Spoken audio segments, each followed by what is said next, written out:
वसीला उर्दू टीवी आपके रूबरू है। खबर की सदाकत और शफाफियत का अलंबरदार चैनल वसीला उर्दू टीवी। खबरें मुलाजा फरमाएं।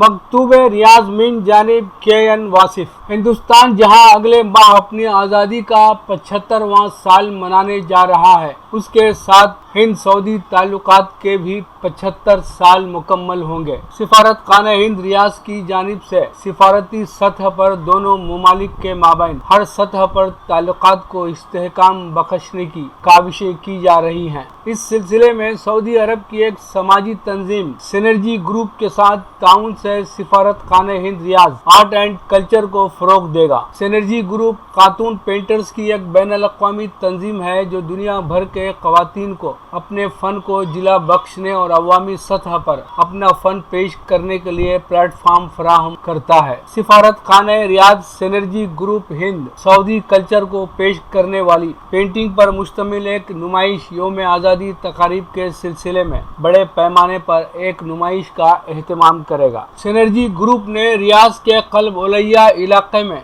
अपना आर्ट सेंटर एक वसी इमारत में मुंतकिल किया है। ग्रुप की डायरेक्टर व बानी मिसेस आलिया अल-दीक ने बताया कि सिनर्जी ग्रुप में किसी भी मुल्क से ताल्लुक़ रखने वाली ख़वातीन फ़नकार रुकनियत हासिल कर सकती हैं। सफ़ीर हिंद डॉक्टर औसाफ सईद ने हफ्ते के रोज़ सिनर्जी ग्रुप के नए आर्ट सेंटर का दौरा किया। मिसेस आलिया और मिसेस सबीहा मजीद सिद्दीकी ने खैर मकदम किया और ग्रुप अराकीन का तारुफ कराया। इस मौके पर बेगम सफ़ीर हिंद फराह सईद जो खुद भी एक मारूफ फनकारा हैं भी मौजूद थी। इस मौके पर डॉक्टर औसाफ सईद ने कहा कि सिनर्जी आर्ट सेंटर एक मुनफरिद इदारा है जो ख़वातीन फ़नकारों के लिए एक बैनुल-अक़वामी सतह का प्लेटफार्म मुहैया करता है। सिनर्जी ग्रुप और सिफारत खाना हिंद के बाहमी ताउन से दोनों ममालिक के दरमियान पेंटिंग के फ़न को फ़रोग़ हासिल होगा। आखिर में मिसेस आलिया ने मेहमानों से इज़हार तशक्कुर किया।